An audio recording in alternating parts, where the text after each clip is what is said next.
So yeah, thanks for inviting me. It's a pleasure to come on. It was a pleasure to actually write the chapter in the book. Quite a cathartic experience during the lockdown period. That kept me engaged and sidetracked from homeschooling and things like that. So what I'm going to do is give a bit of an overview of who I am to everyone. It's really nice to see in the chat box there where people are from geographically, but also the sports that they're affiliated to as well, because I can see there from in the chat box there that there's some people affiliated to individual sports, and admittedly my research at present doesn't focus on team sports. Doesn't focus on individual sports, should I say. It's focusing on team sports. So there might be some differences there from what the results that I've got from some of your experiences, but there might be some connections as well. And I'm going to kind of preface this talk to say, actually, we haven't got all the answers, and it was starting to scratch the surface. And actually, once you start to scratch the surface, you kind of open a can of worms. So I'll kind of explain as well where we're going with this research and who I'm collaborating with, but also who we're looking to collaborate with further. So I'm just going to share my screen with people now and go on to that one. And I can give you an overview. If I go on to presentation mode there, give you an overview of who I am. So Jan's obviously said that I'm based at Staffordshire University. I'm a senior lecturer in sports coaching there. I will be shamelessly plugging our MSc Sports Coaching Award. And you can see in the bottom of the screen there, for all the slides, I've got a little QR code that corresponds to our MSc Sports Coaching Award. So if you're interested in that, it's entirely online. It's part-time as well. It's designed for people who want to learn whilst they're earning. So I'm the course lead with that. And if you've got any questions, then please don't hesitate to get in touch. But obviously we layer in some of our research in the shape of our informing our teaching there. I'm also the undergraduate course lead for the Physical Education and Sports Coaching Award that we've got here at Staffordshire University for those on-campus students who study the 3-year traditional degree. And I'm also connected to our research group as well within the Department of Sport and Exercise. And we've got a couple of research groups. One that I lead on is called SUSRA, so that's Staffordshire Unified Sports Research Alliance. And again, the QR code there gives you a bit more information about that. So going on to my research then, ongoing platform there is generally anything to do with coach education, development and learning, that broad spectrum there. I'm a bit of a sports buff, and I'm absolutely fascinated in what coaches do and how they, particularly elite level coaches, how they go through those pathways, those stepping stones to becoming proficient and expertise. And with a lot of elite coaches, we recognize that there's that athlete to coach transition, the A to C transitions, that we shorten it down to. So I've spent my PhD 6.5 years whilst I was at the University of Lincoln studying this, and we've obviously got a few answers, but again, as we try and explore this area, there's a lot of material that's yet to be covered and a lot of ground as well to be covered in different sports. And I'll kind of highlight as we go along what we're kind of interested in looking at in future, which is connected to a special issue that we've just had accepted actually in the International Sports Coaching Journal, and it's focusing on transitions in coaching, one being entry into coaching, particularly if you're a former athlete. I've been collaborating with Stephen Rinn, based over in the University of Queensland, Annie Croney, based in Norway at the University there of Inland, and Kristen Diffenbach, who's based at University of West Virginia in the USA. So we've come together as a team because we're interested in this area, and we're really having a bit of a shout out to say we've only just touched the surface. We want to see if we can whet people's appetite to conduct some research in this area and see if we can get something published. And that's not just for academics, master's students, PhD students or researchers, but also we're very much interested in the applied work of NGBs, coach educators who are working on schemes and initiatives to try and facilitate these transitions, whether it be getting into coaching or keeping and sustaining their involvement in coaching. Or as Jen said, if you're working with one cohort and then you're transitioning into another cohort of athletes, and you might find there's a few issues there, like we're really keen on receiving abstracts and hopefully getting something published in 2024. So again, if you've got more questions about that, the QR code's at the top of that poster there. I'm also looking at lots of women's underrepresentation in sport and coaching, and not just football and rugby, but we are centering our current work on rugby and football to a certain degree with some of the European projects that we've got going on. I'm also looking at media analysis of coaching appointments and seeing how that influences fan-based perceptions and the wider kind of structural components. And we're also doing work on coach burnout as well, and CPD, particularly when coaches and who are elite level coaches, when they're out of work, what are they doing to better themselves and get themselves back in? So we've got some projects that are in the pipeline there, and hopefully you'll see some work coming out in the near future. We've also doing some work on concussion in sport as well, particularly in rugby, as you can imagine, better ascertaining what players are going through, and also raising the awareness and knowledge base of coaches and how to deal with things like that. So going on to the focus of the athlete to coach transition, then how it all started for me was when I was an undergraduate student. In the summer of 2008, Martin Johnson was appointed head coach of the England men's rugby union national team. And this was obviously, as the picture suggests there, that he'd previously won the 2003 Rugby World Cup. And he carried on his playing career with his domestic team, Leicester Tigers, until he retired in 2005. So that period from 2005 when he retired to 2008, he didn't actually go into any coaching per se. He's got a background as in finance as a banker, but his first coaching appointment and managerial role in 2008 was that of the men's national team there. So we kind of know with the world of elite sport that success doesn't always last too long, and unfortunately for Martin Johnson, it didn't kind of reflect his playing career and the successes that he had perhaps in there.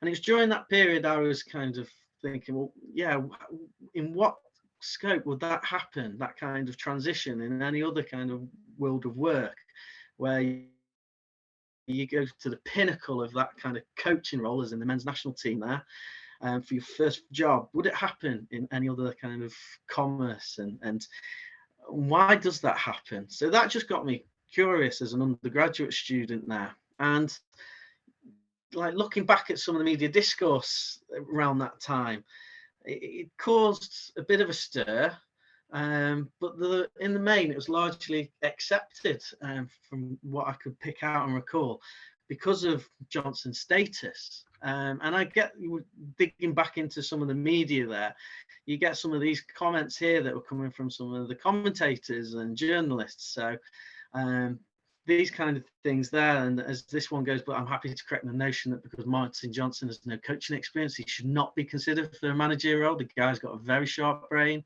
he's good at working out how to facilitate things. We saw that when he was captain. Sir Clive Woodward, the head coach, took a lot of plaudits for the World Cup win in 2003, but much of England's success was down to Jono pulling Clive in at certain times. And now 4 years on, I actually think Jono's lack of coaching experience is a bonus. He has a fresh outlook, uncluttered by textbook thinking. And it's that kind of assumption that actually, if we're trying to professionalize coaching and people aren't actually valuing this textbook thinking, the pedagogically informed kind of conversations that we're having, and the science behind a coach's practice, then this is just doing a bit of a disservice. And does this actually happen in any other walk of life, really? And that's from Austin Healey, one of his former teammates. So there might have been a bit of bias there. And then at that time, roughly at that time, there seemed to be a kind of a swell of individuals going through this transition. In football in particular, Gareth Southgate was at Middlesbrough, retired one day. The next day he's appointed as the Middlesbrough manager. A few deals have been done in the boardroom because Steve McLaren, who was the Middlesbrough manager, went over to England and as a national team manager. So the FA kind of compensated Gareth Southgate getting into that first initial role without having all these qualifications, and obviously that didn't necessarily be a bad thing because we've seen what good things Gareth Southgate has done at the moment, though. But it was that assumption of this subconscious knowledge that's acquired during an athletic career can be transferred into explicit knowledge for coaching practice, and that jump from one to the other be seamless and hopefully successful. But we know that's not always the case, but it still happens, and we've got some current examples.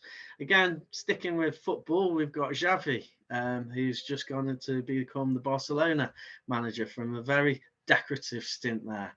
Incidentally, his predecessor was Ronald Koeman. Again, that kind of stint, reign in charge of Barcelona, wasn't so successful as that picture tries to depict. However, Koeman, again, was a former player of Barcelona. So there's this continuous link there. If it's not happening at national level, it's certainly happening at club level. Seeing as it's Wimbledon, I've got a few pictures there from Wimbledon, and particularly for Andy Murray's decision to appoint coaches. So previously and currently, he's got Ivan Lendl there, former professional player, and he's also got Amelie Mauresmo, who's been his coach before. So it happens in football and it happens in other sports, and I tried to bring that to the fore in the book chapter to try and explain that this is a common trend happening across sports, and it's not just for men's sports, but it's also starting to happen more so in women's sports as well. And Amelie Mauresmo going there and coaching Andy Murray. So there's quite a few examples, and again, there's others in football as well, such as Zinedine Zidane at Real Madrid, and you can start to see that there's this trend here. And Stephen Rinn, in 2014, kind of conceptualized two elite coaching pathways, one being that fast-tracked elite athlete to elite coach role, and then the other was the traditional coach going through all the coach education ladders, rungs in the ladder, slowly accumulating the qualifications and getting to that elite pinnacle status. I would argue, though, and I've had the conversation with Stephen a little bit, to say, well, actually, the elite athlete to elite coach transition is the traditional one. It's kind of always happened in most sports, and it's that assumption there that I find fascinating. Anything that's kind of common and hasn't been kind of critically appraised, that's a red flag to me, and I wanted to get into analysing that further. So again, sticking on with the tennis kind of theme, with it being Wimbledon at the minute, you've got this notion here of super coaches of needing to have been there and done it. And it comes to what I've presented in the book, that notion that, do you actually need to be a piano to be a pianist, or a jockey to be a horse to be a jockey, should I say? And there's been a few interesting quotes here, particularly with like Andy Roddick, who's done it in the past, and we've had Djokovic appointing some of these super coaches who've won Grand Slams there.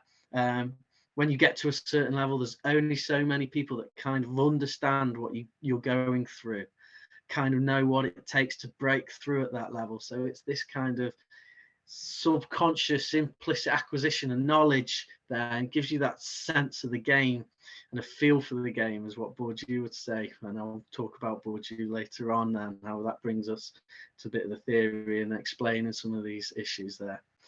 The reference to the quarterbacks, though, is interesting that Roddick makes, because it seems in most team sports that this trend elite athlete to coach happens quite regularly, and it does. There's been a few papers there that can actually give you the statistics and the success rates and percentages and whatnot. But the one anomaly to this is the NFL. That seems to be a little bit different, where you do have more of those coaches who work their way up through the rungs and haven't necessarily been elite level athletes. So there are some contradictions here, and when we get open into the discussions, you may well highlight some contradictions to this trend. But it's something that's happening quite regularly in most sports, and the reasons for that are perhaps these structural pressures, particularly for national governing bodies in the sports themselves. There's this focus on retention at the elite level, but also at grassroots level. We want to keep people involved in sport. We assume that they've got a lot to offer. We've got a lot of metrics to meet in actually growing coaching numbers there. And we know that athletic retirement is very troublesome, with mental well-being and falling off a cliff face, so to speak, and feeling quite detached and isolated from what you're familiar with in your everyday working lives as such. And elite athletes retire a lot sooner than what most of the general population do in their working lives. So that transition can be seen as a supportive one, logical and helpful. But also there's the spectator expectations and this notion of the board members of, we want one of our own, this protection of the social identity and the culture. And again, I can explain a little bit more of what we found there. And then we've also got some of the individual kind of push and pull factors there. Linked in with that well-being, it's the athletes staying within the sport, being part of that dressing room, locker room. So it's like that's where they feel that they're most comfortable. It's all that they've known. And then there's the fear of the unknown. And there's a bit of research happening about the motivations for the individuals, that they perhaps didn't achieve everything they wanted to achieve as an athlete themselves. So actually this is one form of redemption, I suppose, coaching others and just having that general love of the game and giving something back for the next generation. And other people as well saying, actually, yeah, I think I can actually deal with this. I think I'm capable and competent for this. I might actually be better as a coach than I ever was as a player. And it's understanding of how people get to that point of view there.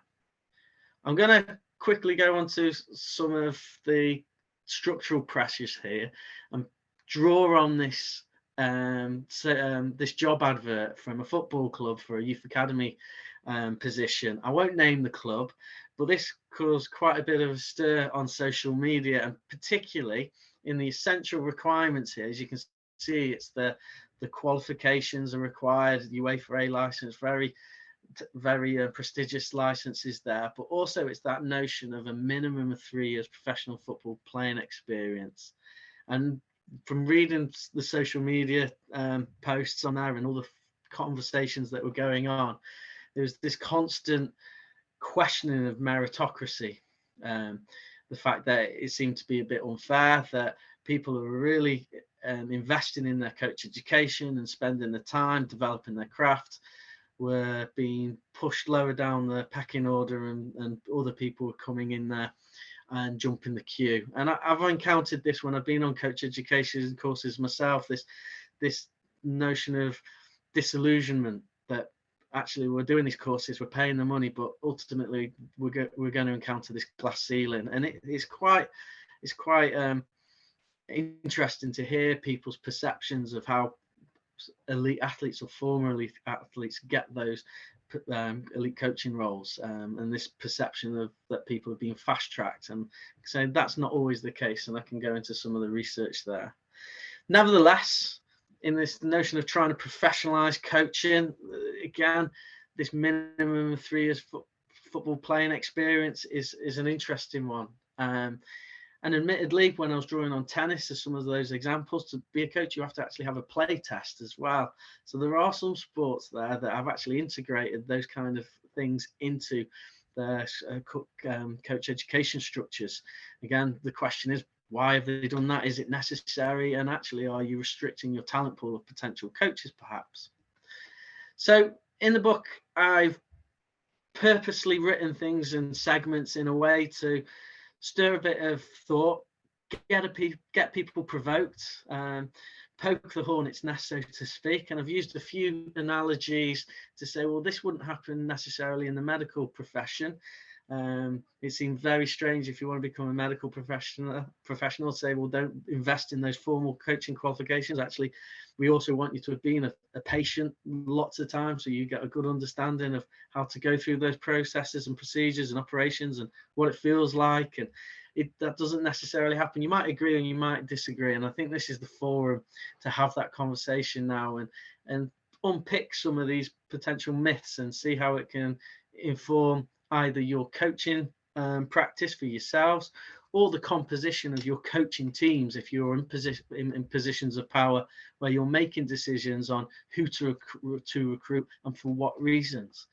So the last slide I'm going to just cover before we go into more detail, and there is, we've got these kind of experiences now where this is actually being promoted a little bit more, where we thought the player coach role had disappeared. This is coming in now, and I was doing a bit of research over the past couple of weeks, and again, football in the UK, admittedly, but working with the under-23s, you've got senior players on a playing contract, but is also fulfilling a coaching role. And again, is this one pathway to get in, becoming an elite level coach, and what's the value and what's the merit of doing that? So yeah, lots of questions, and it's a time now I'll stop sharing, and we can perhaps open the floor and just have a general discussion, and then I can perhaps dive into some of the slides to give a bit of more of an overview on some of the findings that we've got, and also some of the further questions that we've got. So, Thanks. is that okay? Yeah, great. So just kind of while you've put that kind of break in there, has anyone got any questions so far? And going back to Jen's question in the chat, does anyone have any examples, or is anyone here a coach who has been an athlete? Do we think we need to walk it to talk it? Is that the right? Yeah, walk it to talk it. Tom's put a point in there about Jason Kenny going into track sprinting straight into there. So obviously very decorated, a lot of stature status within GB cycling in particular. And again, the assumption that you can you've done it, so you can go and teach it to others. I was watching Top Gun last night. I've got to be careful what I say, because I don't want to do any spoilers or anything. But like Tom Cruise's character Maverick, obviously one of the best fighter pilots there, can do it, and obviously he's aged a little bit more. He struggled to then become the teacher, and it's that kind of assumption that transition isn't necessarily easy, and there are a few issues there that other researchers have exposed about athletic experience can perpetuate and recycle toxic practices. And we've heard of a few issues, haven't we, in GB cycling in the past, about some of the bullying behaviour and some of the kind of coaching methods, particularly towards male coaches towards women. And again, I'm not saying Jason Kenny's going to be like this coach, but it's something that perhaps is he completely aware of the things that he does, and say, because it worked for him, will it work for others? Yeah, totally. You've got some questions in the chat as well there, Alex. One from Noel around, have you found where the tipping point is for ex-players to be granted roles they perhaps deserve post-certification and training? Does it exist, you think?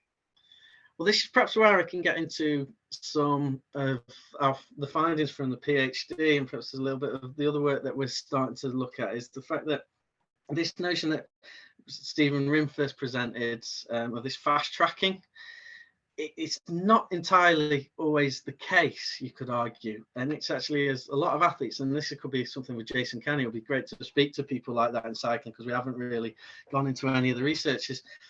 Obviously, they've been athletes, but you're only an athlete doing training competitions for so many hours in the day and the week.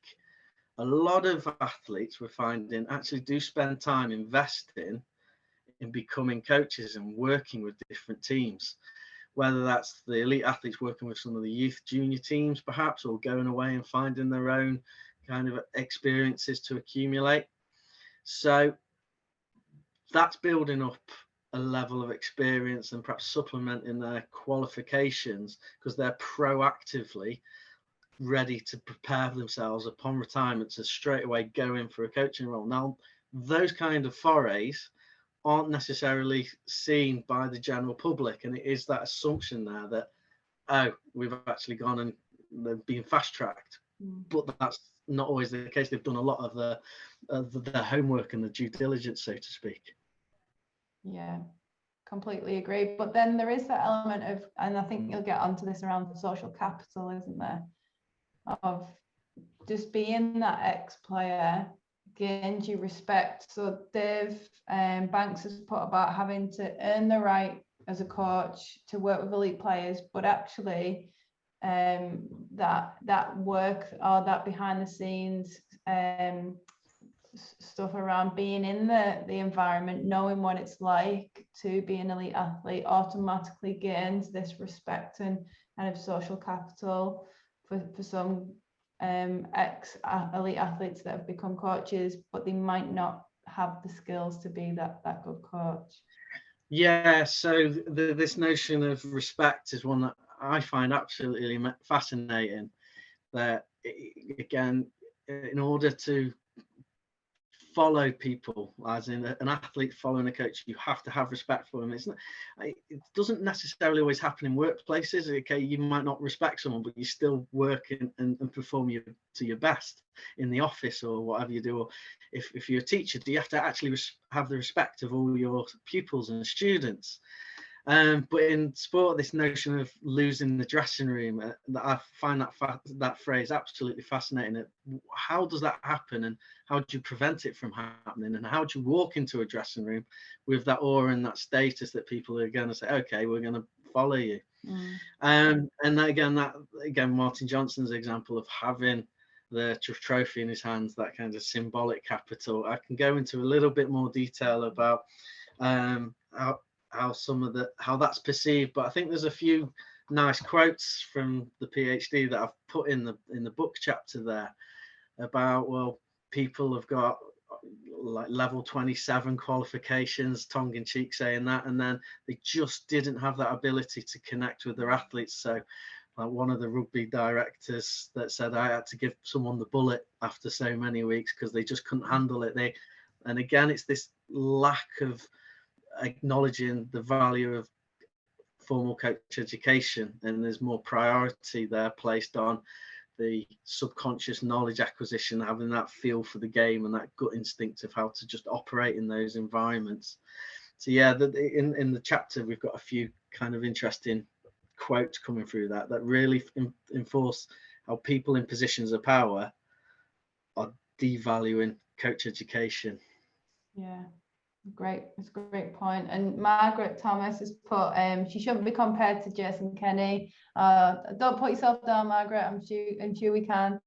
But she did go from an international and Olympic athlete to coach. She said it's been 9 years breaking between, and then she's found that she's had a lot to learn as a coach, and she's still learning.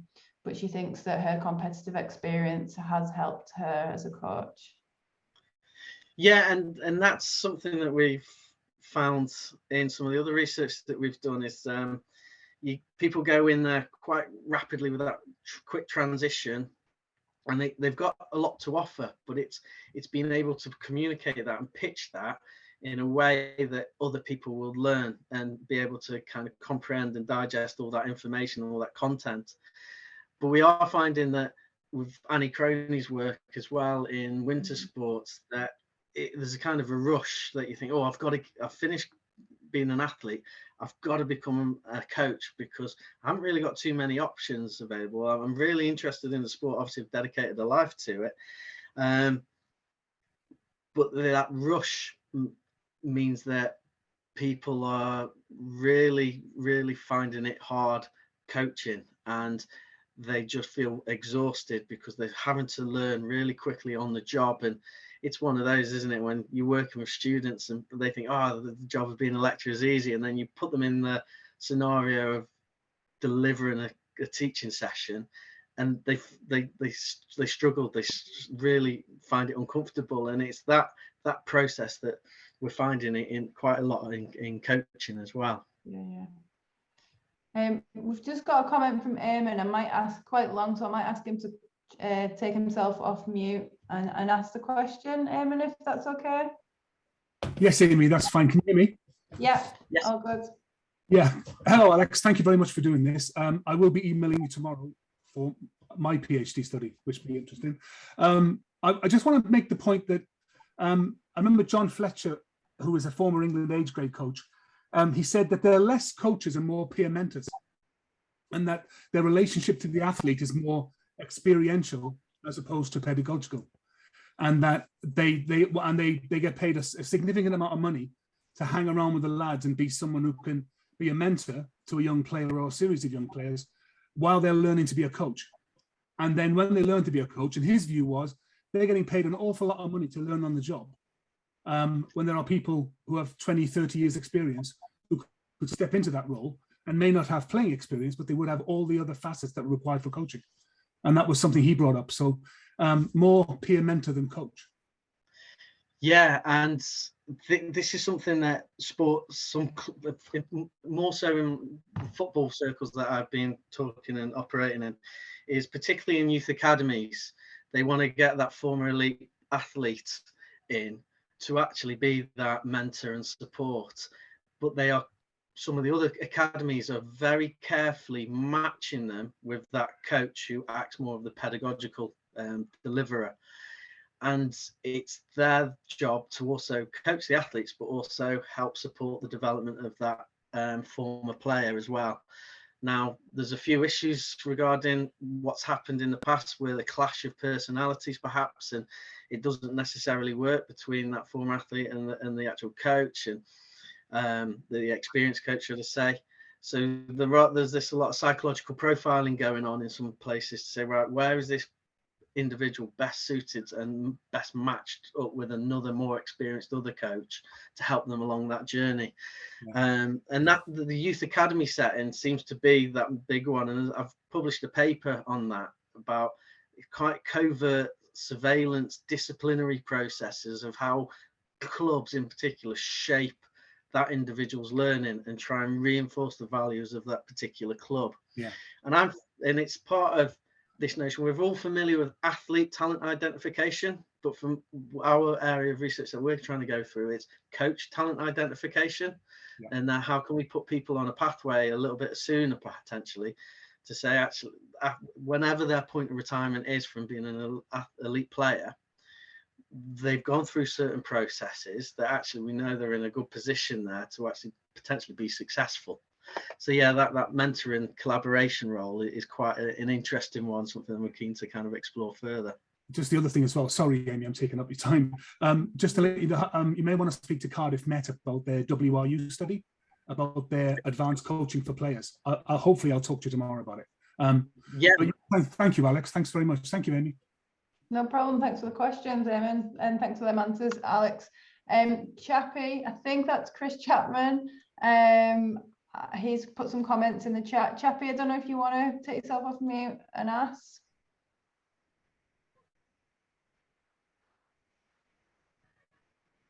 I'm not sure if he can. He might be on his phone. Okay, I'll read them out. So he's put 2 reflections. Often the transition into professional sport is around the desire to stay in the environment and the need to try and keep the salary similar to playing, and often then committing later to that lifestyle, that the lifestyle and commitment is greater coaching than as a player, especially as they often transition to teams with the daytime and evening balance, rugby league. Yeah, so yeah. On that notion, Annie Croney again, in one of our conferences that we presented a symposium last year, she speaks of this notion of the difficulty in this transition from, as an athlete, you're quite selfish. Even in team sports, you're looking at yourself and how you can personally improve. And then when you go into a coaching role, obviously you want to have that self-reflexivity to improve yourself, but your first port of call is to improve your athletes and the performances of your athletes. And Annie phrased it as, you've gone from the flower to now being the gardener. And again, if you think of it like that, it's quite a big jump in that respect. And a lot of people don't necessarily understand how to make that jump, and that the focus isn't necessarily on them, but it's on their athletes as such. So yeah, Annie's done some really interesting work in that regard there, to talk about the difficulties, and done a few case studies, and some of the data that she's collected is really horrible. And people get thrown into the deep end and they are expected to flourish. And then this is where we have the burnout issues and the Superman kind of syndrome, where you have to work all hours and you have to be leading at the forefront, and you have to be first in the morning, last one out, and it just isn't sustainable. Yeah, I imagine that's quite common. Yeah, and that we're trying to find that's the thing with the special issue. We're trying to find more kind of instances if that is the case, but also on the flip side, and I was pains in the chapter to say, well, there are examples within rugby and football as well as wider sports of this transition actually being a good thing. I mean, looking at football, for instance, you got Pep Guardiola, who is changing the landscape of football in the Premier League, and then there's in other sports it's happening in rugby, and so with Pat Lam and Steve Borthwick, obviously just won the Premiership there with Leicester. So it isn't always a bad thing, and I think we've got to this point now to say, well, actually, if there are lessons that we can learn from people, how do we promote it? How do we better it there for others? And instead of seeing it as the glass is half empty, rather it being half full. Yeah, Jen, is Margaret's still on. Margaret, would you like to share some of your experiences as a ex-athlete moving into coaching? Hope you don't mind me putting you on the spot there, Margaret. No, that's fine. I should say I was lucky enough to have Jen as my coach developer about 3 or 4 years ago, and obviously you've met me, Amy, as well. So that would help me a lot. I presume people have seen what I've written in the box. I actually gave up because they banned handguns in 1997 after Dunblane, so my sport was ended for me. I could only carry on with air pistols, which used to bore me to tears. But then I was persuaded to come back into coaching. But yeah, for 2 or 3 years, I was just instructing as well. I was fast tracked through.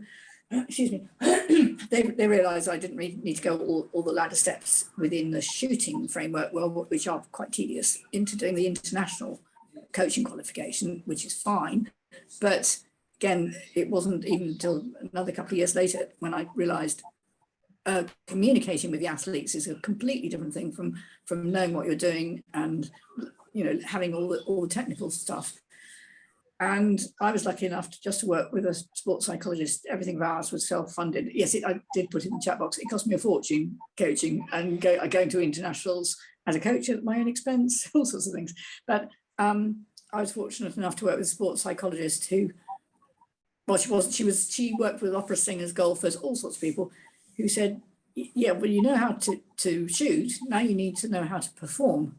And that's what I'm working with now with the youngsters. I do have quite a range of them, and I've got some Paralympians as well. But once you can see they've got the skills, you've got to teach them how to perform, that they're all performing as individuals, and kind of hold it together, have the mental stamina, everything else. I'm sure it's the same in other sports. Well, it is, I know from talking to other sports people.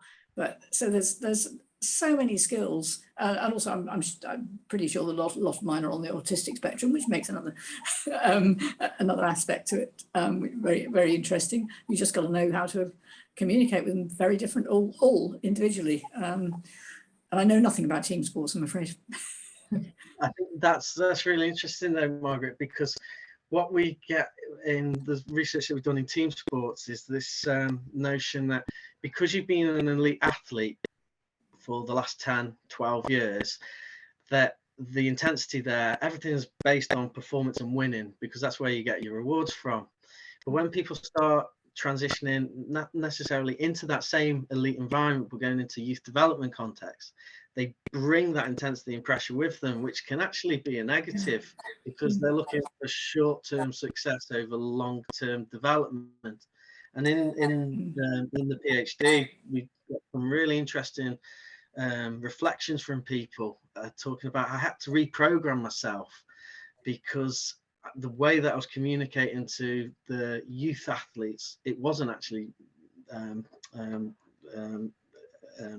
correct really regarding the kind of policy and culture here, and actually I've got to think about long-term development over short-term success, like win by the weekend.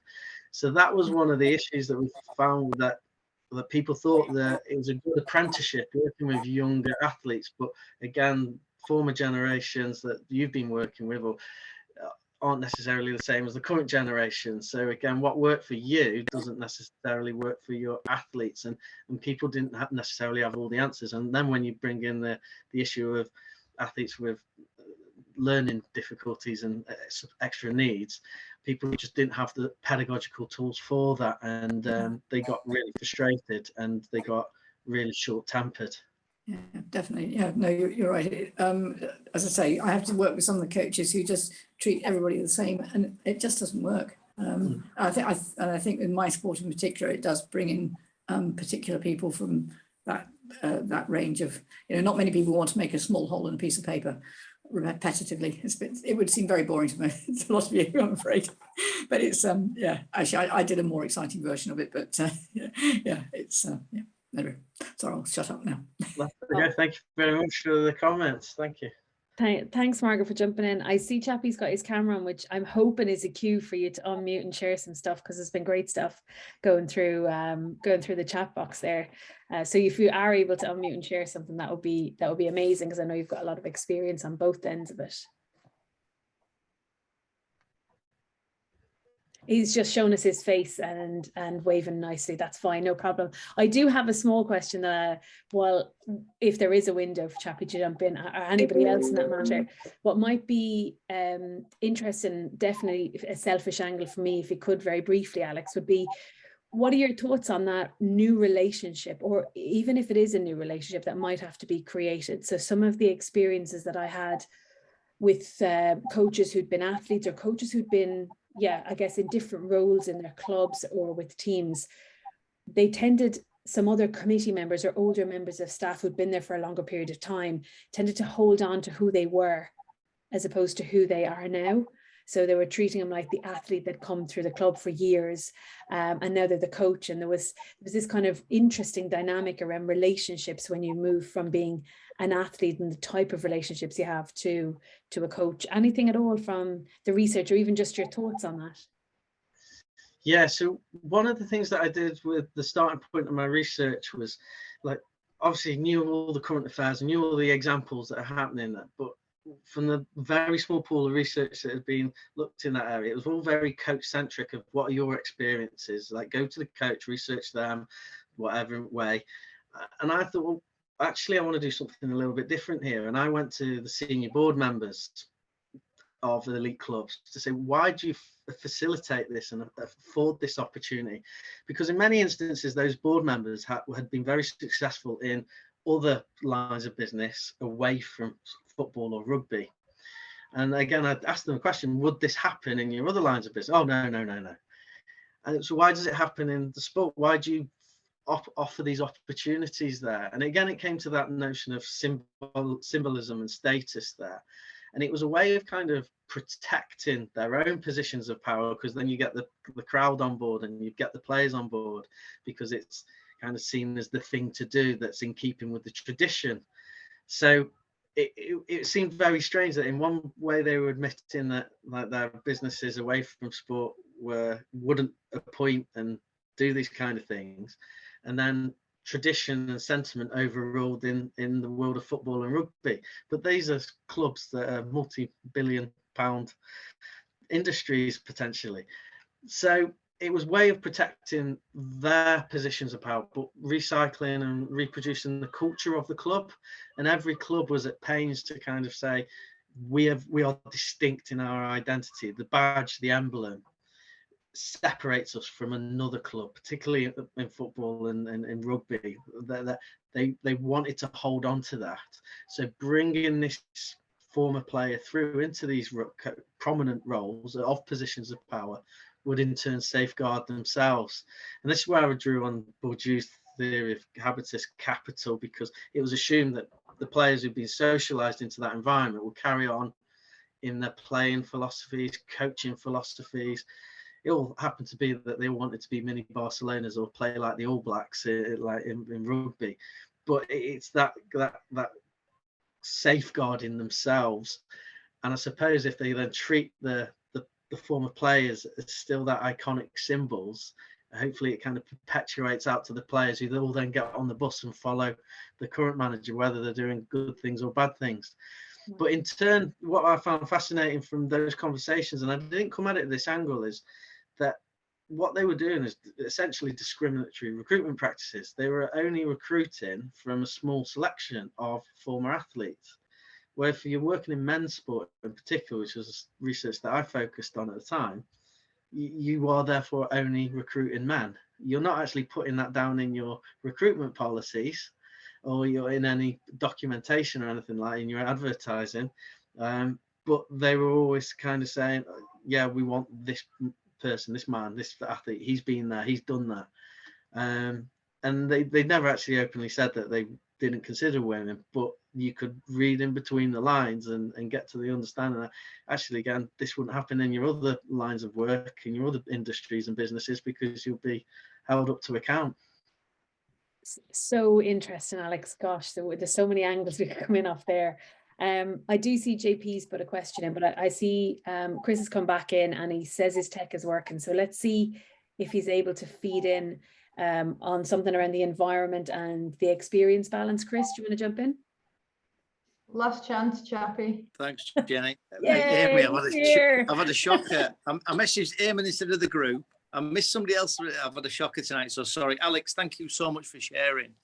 It was more of a lived experience and a bit of contribution to things I've seen and exactly what you've said. So part of my role when I was performance youth coach and running the pathway in rugby league, obviously one of the transitions and support was to help coaches and ex-athletes transition. And I do remember, I won't name the coach because he's a very successful coach now, and he openly admits about the transition of his journey, but he was coaching the under-18s against Australia, and we were performing very well at Bradford at the time and came out into half-time on top, and really half-time came at the wrong time for us. The Australians, as they sometimes do, came out in the second half with a massive purple patch. And I'm talking posted 20 points. We just couldn't get the ball off them and the game went away from us. And his message to his assistant on the pitch side was they got themselves into that mess. They can get themselves out of it. And in the debrief and the review, it was, well, what's your experience of that? I said, well, that's what we would have done as seniors players. And it's, well, they're under 18. They're looking at you for help. And I had a similar experience with the under 17s with a fantastic coach that had been a superb player. That was really, really good at one-to-ones and individual, but didn't actually spend the time with the team, pulling the team together. So the individuals at the end of the review said that they had one of the best experiences of personal coaching, but the team. And so I think pulling that together, sometimes we want to invest in ex-players because they understand the performance environment, they understand some aspects, but what they don't necessarily understand is their development and exactly what Margaret talks about, actually the coaching skills and the ability to develop people. Both of those have gone on to coach Super League and one to coach internationally at senior level. And both went on indifferently to turn around and say that the biggest shot they had is in the previous role they'd done, or in the next role they did, all they had to do was select players who already had the skills to do the job at the elite level. What they realised when they were working with youth made it harder for coaching is they had to take individuals who were on a journey and actually develop them within that. And I think that's quite a stark thing when sometimes someone is catapulted into a professional or a performance environment when they've operated at one level and they have to drop, in their words, coaching, they drop down a level. Do they necessarily have the skills? They've got the experience of the environment, but not necessarily the coaching skills that go with it. So it was more of a lived reflection. Yeah, and that's something that we've picked up in the research there to say, when people have struggled to adapt, it's been within those youth academy environments, and that assumption that they can just transition 12 years, 15 years sometimes of experience at the elite level into a youth academy environment, just like those examples that you say there, that we've always done this and this is how these guys should operate. That was the major worry there. The alarm bells went and all the data was coming through, and people really didn't enjoy it themselves, the coaches themselves, and they were in some instances withdrawing, and you're potentially losing valuable individuals who just haven't been mentored in the right way there. The other thing that we've got, and just quickly squeeze this one in, is I didn't put it in the chapter though, but there's this connection with the club. So I call it like a continuation pathway. So you finish with one club as an athlete and you stay within that club to become a coach, whether that be in the youth environment or in the senior team. Or often you go back to a club that you've had a previous affiliation with as a player. And I call that the boomerang pathway. And again, we're trying to do a bit more research on that, but people go into that safety net of an environment that they're already familiar with, the club culture that they've kind of socialized to. But that means there's difficulty with the relationships that they form with the players that they're coaching, because they used to be prattling around with them post-match in the bar as a player, and then they've gone into becoming a coach where you've got a different level of responsibility, even if it's the smallest things of where you sit yourself on the team coach as you go into an away match. You used to be at the back prattling around joking, and now you're at the front with the management staff, and then you've got a different dynamic. So that meant there was an extra element, a variable to consider, which made it quite difficult for some of the people to assimilate into a coaching role. Thanks for that, Alex, because that actually links to Tom's question. I don't know if that's why you mentioned that, but Tom has asked, and you pretty much just answered that, around the strange transition period, like from athlete to coach, if you are kind of in the same club, like where do you sit for dinner? Yeah. They might seem small things when you're talking to like a coach developer, like the blurred boundaries as such. Yeah. And this is when like you come into selection and deselection of who was your mate, who's been your best man at the wedding. I remember one individual saying, and then all of a sudden I've got to say he's not good enough. So they spent ages going over the footage of the matches to try and pick out like clips to justify why they weren't playing, and that brought a lot of emotional turmoil to that individual. And there's things like that this people go back to the safety net, the clubs that they know, because it's a philosophy that they've got that I'm already assimilated to and I want to work on. There's something we got from some of the recommendations were like, get away from that safety net. Actually, is it an echo chamber that you already know those kind of cultural kind of coaching ideologies, philosophies, whatever you want to call them, but you've also got to potentially encounter some of those other issues with coach-athlete relationships as well as coach-coach relationships as well. Yeah. And I'm just going to finish on this one from JP, because I think you have done a bit of research on this, Alex, around is there any research into the impact of mentoring by senior coaches to assist that athlete to coach transition? Yes, so particularly within the academy environment, with the kind of subtle clandestine processes that go in to try and get people to buy into a certain club culture. Again, that coach talent ID process of, right, this person, see if they've got the kind of credentials to be a decent coach, let's put them in the academy as they're a player and just see if we can whet their appetite. I drew on quite a bit of Foucault there to kind of explain what's going on, and people weren't always aware of it. And again, it comes to that subconscious knowledge acquisition. The issue happened then when people went onto those coach education courses and, well, have you thought about it in a different way? And that disruption really took people out their comfort zones, because they hadn't had that light bulb moment. So, oh, there's more than one way to approach this coaching scenario or approach that issue within coaching. Right. So I can send that paper through if JP gets in touch with me. I'm happy to share that, as well as any of the other work that we've done. Amazing. Thanks so much, Alex. It's bang on 8 o'clock, so I am going to call it there. But if anyone wants to get in touch for more information, how can they do that? Yes, so I suppose if they've already got the contact details on Twitter and things like that, get in touch with me, DM me there. If people manage to grab my email address at the bottom of those slides, then obviously just ping me an email, and I'm more than happy to continue the conversation. And you have got the special issue coming out, so we'll be keeping an eye on that. Yeah, sorry for any such shameless plugs in that regard there, and following on from some of the tweets. But yeah, I'm on LinkedIn as well, so people can search for me there. Thanks so much, Alex. Really appreciate it. And just a plug for the next Myths in Sport Coaching webinar is on the 27th of July, with Dr. Liz Mahon and Dr. Andy Sparks. They'll be covering myths of nutrition. And not just myths of nutrition, but myths of nutrition that are applicable to coaches and athletes and what they see kind of working in the coaching world, some of the common misconceptions around kind of food groups and kind of recommended nutritional diets and things like that. So please look out for the link on Twitter that will be coming out tomorrow. If you do follow our Eventbrite page, you will be able to sign up for that before tomorrow if you are super eager. But if not, do keep an eye, and thanks so much to everyone for joining us. Thanks again, Alex. Thanks.